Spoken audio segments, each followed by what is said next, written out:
Welcome back to Meet the Management Monday. Today I'm with Zach. We're going to be talking about his start at JP Party Rentals as we drive around town and run some errands. So Zach, how did you first get involved with JP Party Rentals? Probably just being friends with Jordan, realistically. Mm. So started hanging out with Jordan, and then when he and Paul were getting a lot busier at the company, they needed some help on one summer. So I ran on the delivery crew with Zach Blanchard for a summer, running Fridays, Saturdays, and Sundays with him. Okay. So then when did you start full time and what was that position? I started full time about 3 years ago.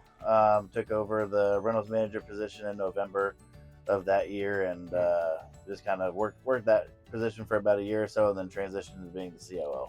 Okay. What all did that first position entail? I did a lot of the warehouse organization and management of the warehouse and the loading processes, and then I would do all the logistics and site visits and stuff for planning all the routing and different things. Okay. And then now as COO, what does that look like? What does that role look like? As COO, we were able to bring on you and John to take over some of that day-to-day operations stuff. So now I can oversee the day-to-day operations, and I can help with some of the other meetings and different things that we're able to do, and then help Jordan and Paul kind of be their third voice. Okay. What are Jordan and Paul's tendencies that you kind of have to go in between? What does that look like? Yeah, Paul is really big on the personal side of things. He's very good at relationships, and he does a lot of the HR stuff, whereas Jordan is more mechanically inclined, where he does more of like the asset acquisition and the maintenance stuff.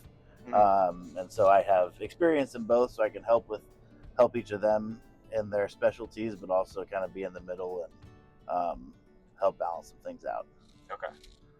What difficulties are there in the event industry that people on the outside wouldn't necessarily realize are as big of a deal as they are? Yeah, I'd say the logistics side of the industry is a challenge.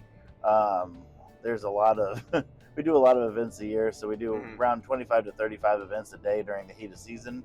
And so we do our best to make everybody feel like they're the only event that we're serving that day. Yeah.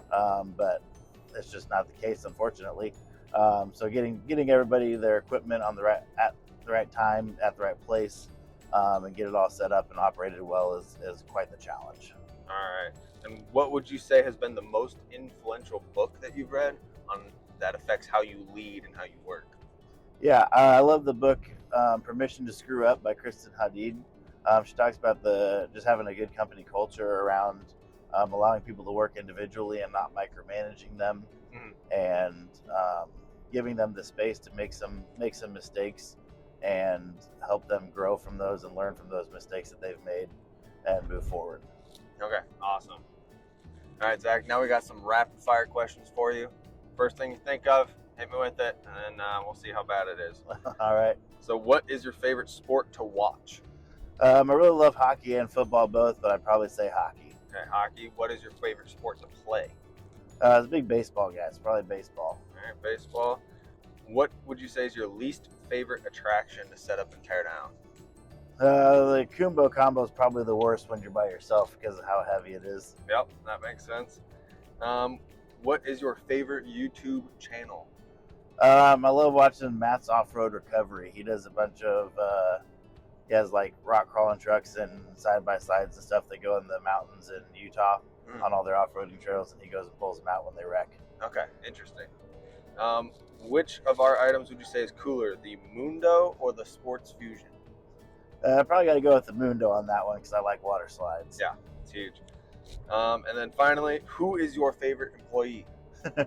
I guess we'll have to go with Carson Odell on that one. All right, we had a request for that, so I had to throw that one in. There we go. And then finally, Zach, what are you most excited about for 2025? 2025 is going to be a good year. Looking excited about some of the infrastructure that we've been working on putting in for the company, and just excited about all the new varieties of events and customers that we're going to be able to serve this year. Okay. And what does that infrastructure look like that we're working on? We're working on a lot of our standard operating procedures and some of our systems, and just kind of trying to eliminate some gray areas and get everything balanced out for the guys to work a little bit more efficiently. Okay, nice. Awesome. Thank you for joining us. Oh, yeah.